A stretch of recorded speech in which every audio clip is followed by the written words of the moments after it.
കൃഷ്ണൻ നമ്പൂതിരിപ്പാടിന്റെ കുട്ടിക്കാലം തൻ്റേതും കൂടിയായിരുന്നുവെന്ന് ആർട്ടിസ്റ്റ് നമ്പൂതിരി ഓർക്കുന്നു. ഏട്ടൻ ഇല്ലത്തെ കാറിന്റെ ഡ്രൈവറായിരുന്നതുകൊണ്ട് നമ്പൂതിരിയും ഇടയ്ക്കിടെ മനസ്സന്തോഷിച്ചിരുന്നു. പ്രധാനമായും ഫോട്ടോകൾ നോക്കി പെയിന്റ് ചെയ്യാലായിരുന്നു ആദ്യമൊക്കെ ചെയ്തിരുന്നത്. കാവ് പാലക്കാട് പഠിച്ചുകൊണ്ടിരിക്കുമ്പോൾ, അതായത് കൃഷ്ണൻ നമ്പൂതിരിപ്പാടിന്റെ പേരാണല്ലോ കാവ്, അപ്പോൾ വരച്ച ശക്തമായൊരു പെയിന്റിംഗ്, ഗാന്ധിജിയുടെ വലിയ പോർട്രേറ്റ് ഇപ്പോഴും കൺമുന്നിൽ തെളിയുന്നുണ്ട്. പക്ഷെ അതിനിടയ്ക്കെന്നോ ഒരു ദിവസം മനക്കിലെ കുളക്കരയിൽ നിന്ന് കുറച്ച് മണ്ണെടുത്ത് ഒരു ചെറിയ ശില്പമുണ്ടാക്കി. അടുത്ത തവണ എത്തിയപ്പോഴേക്കും ആ ശില്പത്തെ ആരോ പെയിന്റൊക്കെ ചെയ്ത് സുന്ദരമാക്കിയിരുന്നു. പിന്നീട് നല്ല പശമണ്ണ് തന്നെ കൊണ്ടുവന്ന രണ്ടാളും കൂടി കുറെ ശില്പങ്ങളുണ്ടാക്കി. രണ്ടാൾക്കും യാതൊരു പരിശീലനവും ഉണ്ടായിരുന്നില്ലെങ്കിലും ഭാവനയ്ക്കനുസൃതമായി മാത്രമാണ് ചെയ്തത്. ഏതായാലും ശില്പങ്ങൾ ഉണ്ടാക്കുന്നതിലെ കമ്പം അന്ന് ഞങ്ങൾ രണ്ടാളുടെയും തലയ്ക്ക് പിടിച്ചിരുന്നു. അതുകൊണ്ട് തന്നെ സംസ്കൃതത്തിൽ നല്ല വ്യുത്പത്തി ഉണ്ടായിരുന്നിട്ടും ഇക്കണോമിക്സ് ഓണേഴ്സിന് കൽക്കട്ടയിൽ അശുധ മുഖർജി കോളേജിൽ പഠിച്ചുകൊണ്ടിരുന്ന കൃഷ്ണൻ നമ്പൂതിരിപ്പാട് പഠിപ്പ് നിർത്തി. ചൗരങ്കി സ്ക്വയറിലെ വിക്ടോറിയ മെമ്മോറിയൽ റോഡിലുള്ള കുതിച്ചാടുവാൻ തയ്യാറായി നിൽക്കുന്ന ഒരു കുതിരയുടെ പടയാളിയുടെയും ഗംഭീരൻ ശില്പമായിരുന്നു അതിന് പിന്നിൽ. മദ്രസിൽ സ്കൂൾ ഓഫ് ആർട്സിൽ ചേരുന്നു എന്ന് പറഞ്ഞപ്പോൾ അച്ഛൻ നമ്പൂതിരിപ്പാട് എതിർത്തില്ല. ചിത്രരചന വിട്ട് അങ്ങനെ 1950 മദ്രാസ് സ്കൂൾ ഓഫ് ആർട്സിൽ പ്രതിമാ നിർമ്മാണ കലയാണ് ചേർന്നത്. ആർട്ടിസ്റ്റ് നമ്പൂതിരി രേഖകളിൽ പറഞ്ഞതുപോലെ ശില്പം തലയ്ക്ക് പിടിച്ചാൽ അതിൻ്റെ ഒരു സുഖം വേറെ തന്നെയാണല്ലോ. Madras school of arts and പ്രിൻസിപ്പലായിരുന്ന അതിപ്രശസ്തനായിരുന്ന റോയി ചൗധരിയുടെ പ്രിയപ്പെട്ട ശിഷ്യനായിരുന്നു കൃഷ്ണൻ നമ്പൂതിരിപ്പാട്. ശില്പകലയും പെയിന്റിങ്ങും ഒരുപോലെ വഴങ്ങിയിരുന്ന റോയി ചൗധരി ഒരു റസ്ലറായിരുന്നു. വിവാഹം കഴിച്ച് ജീവിതം തുടങ്ങിയപ്പോൾ ആദ്യം കിട്ടിയ ജോലി ഒരു സർക്കസ് കമ്പനിയിൽ മാസ്റ്റർ സൈക്ലിസ്റ്റായി. നായാട്ടിലും നല്ല കമ്പം. ഏതാണ്ട് മരണം വരെ സന്തത സഹചാരികളായിരുന്നു അവർ. കോർപ്പറേറ്റിലെ ഒരു മൂശാരിയാണ് ശില്പത്തിനുള്ള ആർമേച്ചറുകൾ ഒരുക്കിക്കൊടുത്തത്. റോയി ചൗധരിയുമൊത്ത് ചെയ്ത ഭാവനാശില്പങ്ങൾ പലതുമുണ്ടെങ്കിലും ഡൽഹിയിൽ 1.5 ഇരട്ടി ആൾ വലുപ്പത്തിൽ ബ്രോൺസിൽ ചെയ്ത അധ്വാനത്തിന്റെ മഹത്വം, ട്രയംഫ് ഓഫ് ലേബർ ഏത് സാധാരണക്കാരനെയും ആകർഷിക്കും. ഗാന്ധിജിയുടെ ഉപ്പ് സത്യാഗ്രഹത്തിനെ സ്മരിച്ചുകൊണ്ട് ബീഹാർ സർക്കാരിനു വേണ്ടി ചെയ്ത മാറ്റിയസ് മെമ്മോറിയൽ 7 ആളുകളുടെ ഒരു സംഘത്തിന്റെ പ്രതിമാശില്പമാണ്. 1.5 ആൾ പൊക്കമുണ്ട്. ഇതിലൊക്കെയും അദ്ദേഹത്തിന്റെ പ്രിയ ശിഷ്യൻ കൃഷ്ണൻ നമ്പൂതിരിപ്പാടിന്റെ കയ്യൊപ്പുമുണ്ട്. ഇതിനു പുറമെ കൃഷ്ണൻ നമ്പൂതിരിപ്പാട് സ്വയം രചിച്ച ശില്പങ്ങൾ അനവധി. ചെറുതുരുത്തി കേരള കലാമണ്ഡപത്തിൽ വള്ളത്തോൾ, മുകുന്ദരാജ, പൈങ്കുളം, രാമനാച്ച ചാക്യാർ, നടരാജൻ, അർദ്ധനാരീശ്വരൻ, ഇരിക്കുന്ന ഒരു ആന എന്നീ കോൺക്രീറ്റ് ശില്പങ്ങൾ 1976 മുതൽ 81 വരെ ചെയ്തതാണ്. പെരിങ്ങോട് ഹൈസ്കൂളിലെ ആന, അടിയോടി, പുളമണ്ണമന, അനിയൻ നമ്പൂതിരിപ്പാട്, കരുവാട്ട് പരമേശ്വരൻ നമ്പൂതിരി, വി നാരായണൻ, കീഴൂർ, കിഴക്കേപ്പാട്ട് പത്മനാഭൻ മേനോൻ ഇവ ആദ്യകാലത്ത് പ്ലാസ്റ്റർ ഓഫ് പാരീസിൽ ചെയ്ത ശില്പങ്ങളാണ്. പിന്നീട് 1982 ചെയ്ത ചെമ്പൈ വൈദ്യനാഥ ഭഗവാൻ ശില്പവും പ്ലാസ്റ്റർ ഓഫ് പാരീസിൽ തന്നെ. കുടൂർ കുറഞ്ഞനജൻ നമ്പൂതിരിപ്പാടിൻ്റെയും ചേവൂർ നീലകണ്ഠൻ നമ്പൂതിരിപ്പാടിൻ്റെയും കോൺക്രീറ്റ് ശില്പങ്ങളും പൂമുള്ളി 6-ാം തമ്പുരാൻ, വൈദ്യമഠം വലിയ നാരായണൻ നമ്പൂതിരി, വൈദ്യമഠം നാരായണൻ നമ്പൂതിരി, ഹെർമൻ മെയ്നർ സായിപ്പ് എന്നീ ബ്രോൺസ് ശില്പങ്ങളും തിരുവനന്തപുരം നിർമ്മിത കേന്ദ്രത്തിലെ ബ്രോൺസ് ഗോപുരവിളക്കും, ഗുരുവായൂരിലെ വേണുഗോപാലൻ, ബേപ്പൂരിലെ പാർത്ഥസാരഥി എന്നീ ശില്പങ്ങളും ശ്രദ്ധേയങ്ങളാണ്.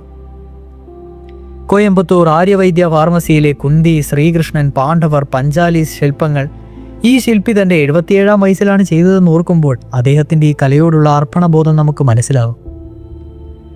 ലളിതാകലാ അക്കാദമിയുടെ എറണാകുളം ആർട്സ് ഗാലറിയിൽ കൃഷ്ണൻ നമ്പൂതിരിപ്പാട് ചെയ്ത റോയി ചൗധരിയുടെ ബെസ്റ്റ് സൈസ് പ്രതിമ പ്രത്യേകം പ്രശംസനീയമാണ്. കൃഷ്ണൻ നമ്പൂതിരിപ്പാടിനെ 2003 കേരള സർക്കാർ ഫെലോഷിപ്പ് നൽകി ആദരിച്ചിട്ടുണ്ട്.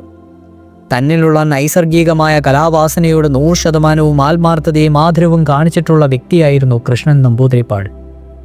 എങ്ങനെയാണ് ശില്പകല ജീവിതമാക്കിയതെന്ന് ഞാൻ ചോദിച്ചിരുന്നു. ഒരുപക്ഷെ വരിക്കാശ്ശേരിയിലേയോ അമ്മ വഴി കുറൂരില്ലത്തെയോ ഏതെങ്കിലും പഴയ തലമുറയിൽ ഇങ്ങനെയൊരു ജിൻ ഉണ്ടായിരിക്കുമോ? കൃഷ്ണൻ നമ്പൂതിരിപ്പാട് ഒരു നിമിഷം ഓർത്തു നിന്നു. അമ്മാവൻ കുറൂർ ഉണ്ണി നമ്പൂതിരിപ്പാടിന് അങ്ങനെ ഒരു ആസക്തിയുത ഉണ്ടായിരുന്നുവെന്ന് വേണം ഊഹിക്കുവാൻ.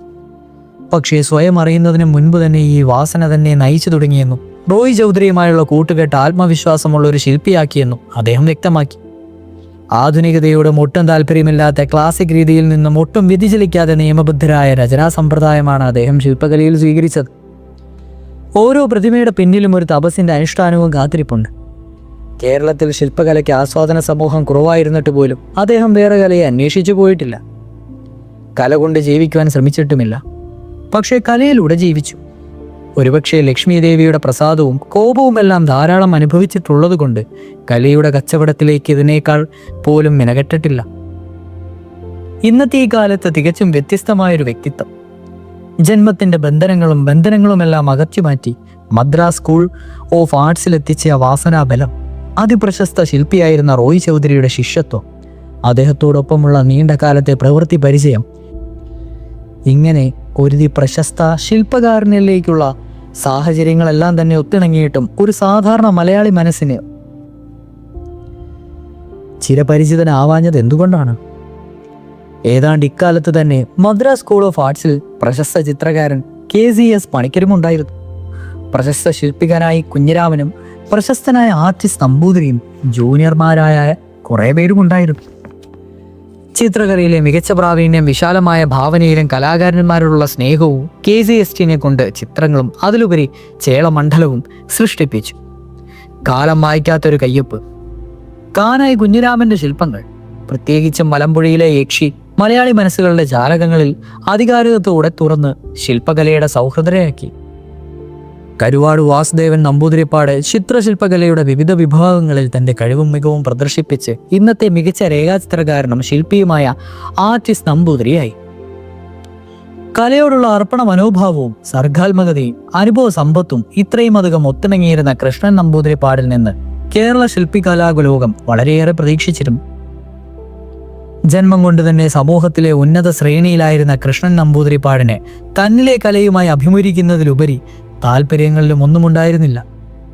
മലമ്പുഴ ഡാമിൽ യക്ഷിയുടെ സൃഷ്ടി നടത്തുമ്പോഴത്തെ സ്ഥിതിഗതികൾ കാനായി കുഞ്ഞിരാമൻ വിവരിച്ചു തന്നു. ജലസേചന വകുപ്പിന്റെ ബജറ്റിൽ ഇങ്ങനെ ഒരു കലാരൂപം സൃഷ്ടിക്കുവാനോ കലാകാരന് എന്തെങ്കിലും വിധത്തിൽ സാമ്പത്തിക സഹായം ചെയ്യുവാനോ ഫണ്ടുണ്ടായിരുന്നില്ല. പക്ഷേ ഡാം പരിസരത്ത് ഈ സൃഷ്ടി നടത്തണമെന്നും ജനഹൃദയങ്ങളിൽ ഈ സൃഷ്ടി സ്ഥാനം പിടിക്കണമെന്നുമുള്ള ആദ്യമമായ ആഗ്രഹമായിരുന്നു അതിനു മുമ്പ്.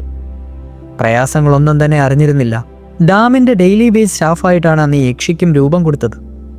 വ്യക്തിപരമായും കുടുംബപരമായും കൃഷ്ണൻ നമ്പൂതിരിപ്പാടിനോട് വളരെ അടുത്ത ബന്ധം കാത്തു സൂക്ഷിച്ചിരുന്ന വ്യക്തിയാണ് ആർട്ടിസ്റ്റ് നമ്പൂതിരി.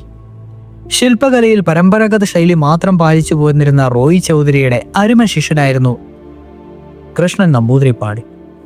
മനസാ വാച കർമ്മണ വേറിട്ട് ചിന്തിക്കാതെ മാറ്റങ്ങളുടെ ആധുനിക ലോകത്തിൽ അദ്ദേഹത്തെ വ്യസ്തനാക്കിയതെന്ന് ഇവർ രണ്ടുപേരും അഭിപ്രായപ്പെട്ടു. ഇന്ത്യയിലെ അന്യ സംസ്ഥാനങ്ങളെ അപേക്ഷിച്ച് കേരളത്തിൽ ശില്പകലയ്ക്ക് അത്ര പ്രചാരമില്ല. ആർട്ടിസ്റ്റ് നമ്പൂതിരിയുടെ അഭിപ്രായത്തിൽ കേരളത്തിലെത്തിയതിനു ശേഷവും കൃഷ്ണൻ നമ്പൂതിരിപ്പാട് ധാരാളം ശില്പങ്ങൾ ചെയ്തുവെങ്കിലും അതൊന്നും ജനങ്ങൾ തിങ്ങിക്കൂടുന്ന പൊതുസ്ഥലങ്ങളിലായിരുന്നില്ല. ആധുനിക ശില്പകലയുടെ 100 നൈശൈലികളോ സമ്പ്രദായങ്ങളോ പരീക്ഷിച്ചു നോക്കുവാനും ആക്റ്റീവ് ആർട്ടിസ്റ്റുകളുമായി സഹകരിക്കുവാനും ശില്പരചന ക്യാമ്പുകളിൽ സന്ദർശിക്കുവാനും മറ്റും അദ്ദേഹം സ്വദേവ വിമുഖനായിരുന്നു. അദ്ദേഹത്തിൻ്റെ വ്യത്യസ്ത വ്യക്തിത്വം കലയിലും പ്രതിഫലിച്ചു. പ്രഗത്ഭനായിരുന്ന ഗുരുനാഥന്റെ ശിക്ഷണത്തിലുള്ള അചഞ്ചലമായ വിശ്വാസം തന്നെയായിരിക്കാം കാലത്തിനൊത്തു മാറാതിരിക്കുവാൻ അദ്ദേഹത്തെ പ്രേരിപ്പിച്ചത്. കൃഷ്ണൻ നമ്പൂതിരിപ്പാടിനെ ഒരിക്കൽ കൂടി സന്ദർശിച്ച് ഇതേപ്പറ്റി കൂടുതൽ വിവരങ്ങൾ അറിയണമെന്ന് ആഗ്രഹമുണ്ടായിരുന്നുവെങ്കിലും പിന്നീട് അദ്ദേഹത്തിൻ്റെ മരണവിവരം അറിയുകയാണ് ഉണ്ടായത്. കൃഷ്ണൻ നമ്പൂതിരിപ്പാടിൻ്റെ ജീവിതത്തിൽ അറിയപ്പെടാത്ത ഒരു അധ്യായം കൂടിയുണ്ട്. യോഗത്തിൽ പൂമുള്ളി 6-ാം തമ്പുരാന്റെ ശിഷ്യനായിരുന്നു ഇദ്ദേഹം. ഭഗവത്ഗീത മുഴുവൻ തർജ്ജമ ചെയ്ത് 6-ാം തമ്പുരാനെ കാണിച്ചു. ഗുരുമുഖത്തു നിന്നും വല്ല ഉപദേശവും കിട്ടിയതാണോ ഈ തർജ്ജമയ്ക്ക് തുനിഞ്ഞതെന്ന് 6-ാം തമ്പുരാൻ ചോദിച്ചു അത്ര. ഇല്ലെങ്കിലും അതിന് ജീവനുണ്ടാവില്ല, അതുകൊണ്ട് ആ ശ്രമം ഉപേക്ഷിച്ചു. അതിനുശേഷം പതാഞ്ജലി യോഗസൂത്രം തയ്യാറാക്കിയിരുന്നു. അതും പ്രസിദ്ധീകരിച്ചില്ല. അതുപോലെ തന്നെ അഥർവവേദത്തിലെ ഗാണപതി ആർവിശ്വത്തിന്റെ മലയാളം തർജ്ജമയും വെളിച്ചം കാണാതെ കിടക്കുകയാണെന്നറിഞ്ഞത്.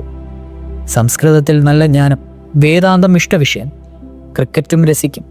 മദ്രാസ് സ്കൂൾ ഓഫ് ആർട്ടിസ്റ്റിൽ ശില്പകലാ അക്കാദമിക്ക് രീതിയിൽ പഠിച്ച് ബിരുദമെടുത്ത ഈ പ്രതിഭാധനന് 2 ശിഷ്യന്മാരേയുള്ളൂ. ഒന്ന് തൻ്റെ സ്വന്തം മകൻ വാസുദേവൻ നമ്പൂതിരിപ്പാടും, രണ്ടാമത്തെയാൾ പ്രതിമകൾക്കുള്ളിൽ കാസ്റ്റ് ചെയ്തിരിക്കുന്ന അടക്കാപ്പത്തൂർ ബാലൻ മൂശാരിയുടെ മകൻ ഹരിഗോവിന്ദന്. ഈ കുട്ടിയുടെ താല്പര്യം മനസ്സിലാക്കി ഫീസൊന്നും വാങ്ങാതെയാണ് ശില്പകല അഭ്യസിപ്പിച്ചത്. എസ് രാജേന്ദു ഇദ്ദേഹത്തിൻ്റെ കലയും ജീവിതവും സംബന്ധിച്ച് തയ്യാറാക്കിയ സൃഷ്ടിയും വിസൃഷ്ടിയും എന്ന പുസ്തകത്തിൽ മലയാളികൾക്ക് ഈ ശില്പിയെ കൂടുതൽ പരിചയപ്പെടുത്തുന്നുണ്ട്. 2011 ആഗസ്റ്റ് 5 തീയതി അദ്ദേഹം ഇഹലോകവാസം വെടി. ഇനിയൊരു പക്ഷേ മനോരമ പത്രത്തിൻ്റെ മരണവാർത്ത പേജിലായിരിക്കും കാണുക എന്ന് മരണത്തിന് 3-4 മാസങ്ങൾക്ക് മുൻപ് കൃഷ്ണൻ നമ്പൂതിരിപ്പാടിൻ്റെ സംസ്കൃത ഗുരുവായിരുന്ന കുഞ്ഞൻമാരിയുടെ മകനും സതീർത്ഥ്യനുമായിരുന്ന കുഞ്ചുവാര്യരോട് പറഞ്ഞിരുന്നു. പക്ഷേ മനോരമ പത്രത്തിൽ കാണുന്നതിന് മുൻപ് തന്നെ ഫോണിലൂടെ വിവരം ലഭിച്ചു. പാർലമെന്റ് സെക്രട്ടേറിയറ്റിൽ നിന്നും സീനിയർ പാർലമെന്ററി റിപ്പോർട്ടിലായി റിട്ടയർ ചെയ്ത ആലത്തൂർ സ്ഥിരതാമസമാക്കിയ മനുഷ്യരി തെക്കോട്ടുപൂരി വാര്യത്തെ കുഞ്ചൻ വാര്യർ അത് പറയുമ്പോഴും കണ്ണുകളാരംഗം കാണുകയായിരുന്നു.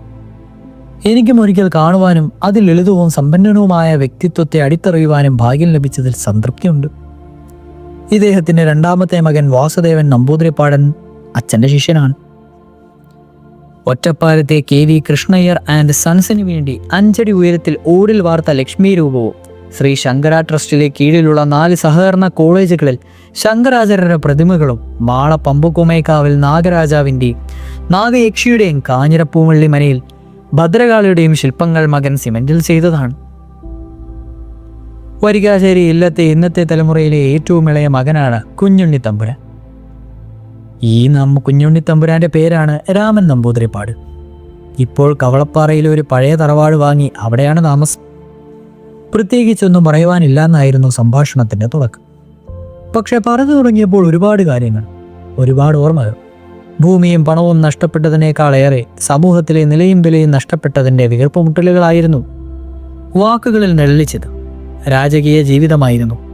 ജീവിതത്തിലെ ആദ്യ വർഷങ്ങൾ 56,000 പറ നെല്ലുപാട്ടം, 7 വയസ്സുള്ളവരെ വേദപഠനം, പിന്നീട് സ്കൂളിലും കോളേജിലുമായ ആധുനിക വിദ്യാഭ്യാസം, യാത്രയ്ക്ക് കാറ്, മുറ്റത്ത് ആന, മനയിലോ ആസ്വദ വൃന്ദം. ജനനം മുതൽ കണ്ടു വളർന്ന ഈ ജീവിത രീതിയെല്ലാം 1970 മുതൽ നിലവിൽ വന്ന കേരള പരിഷ്കരണ നിയമവും 1972 കേരള വനഭരണ നിയമവും തറവാട് ഭാഗം വയ്ക്കലും കൂടി താറുമാറാക്കിയതാണ്. പഴയകാലം അയറുവേണ്ടി കുഞ്ഞുണ്ണി നമ്പൂതിരിപ്പാട് ഇങ്ങനെ പറഞ്ഞു. അനങ്ങാൻ കൂരൻ മലകളിലെ കന്മദത്തിനെ പറ്റി ആദ്യം പറഞ്ഞു തന്ന കുഞ്ഞുണ്ണി നമ്പൂതിരിപ്പാടാണ്. നിങ്ങൾക്കറിയാമോ ഈ അപൂർവ വസ്തുവായ കന്മദത്തിൻ്റെ ഗന്ധം എന്താണെന്ന്?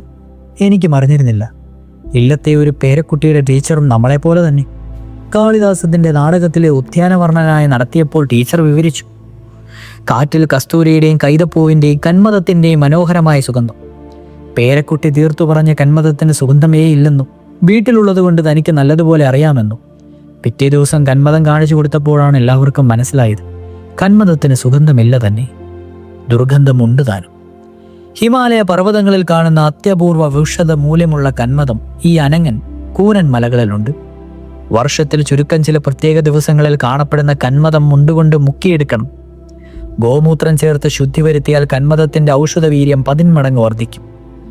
ഈ അപൂർവമായ ഔഷധം തേടി വരുന്നവർ വരിക്കാശ്ശേരി നമ്പൂതിരിപ്പാടന്മാരുടെ അടുത്ത് ചെന്ന് അനുവാദത്തിനായി വരുമായിരുന്നു. കേരള വനപരിപാലന നിയമം വന്നപ്പോൾ മാനവകയുണ്ടായിരുന്ന 3000 ഏക്കർ വനം കൈമോശം വന്നതോടെ ആവശ്യക്കാർ കൈയൊടിഞ്ഞു.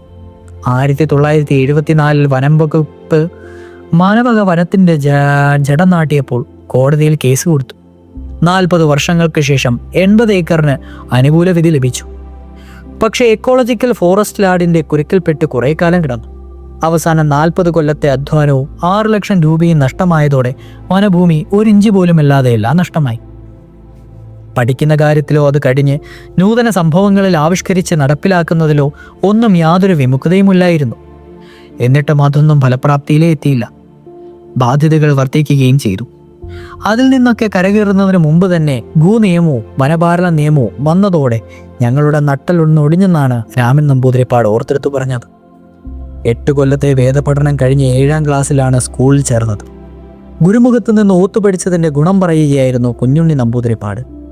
കോളേജിലെ വിജയൻ മാസ്റ്ററുടെ മലയാളം ക്ലാസ്സിൽ ഏറ്റവും പുറകിലത്തെ ബെഞ്ചിലിരുന്ന് തന്നെ എണീറ്റിപ്പിച്ച് നിർത്തിയതും കുമാരനാശാന്റെ നളിനിയിലെ പഠിപ്പിച്ചുകൊണ്ടിരുന്ന 2 ശ്ലോകങ്ങൾ പിഴയ്ക്കാതെ വായിക്കുവാൻ ആവശ്യപ്പെട്ടപ്പോൾ അത് ചൊല്ലിക്കൊടുത്തതും മാസ്റ്റർക്ക് തോന്നിയ അത്ഭുതവുമെല്ലാം സംഭാഷണത്തിനിടയ്ക്ക് കടന്നു വന്നപ്പോൾ അദ്ദേഹം പഴയകാലത്തെ പെടുത്തിയ പോലെ പറഞ്ഞു. തുടരും.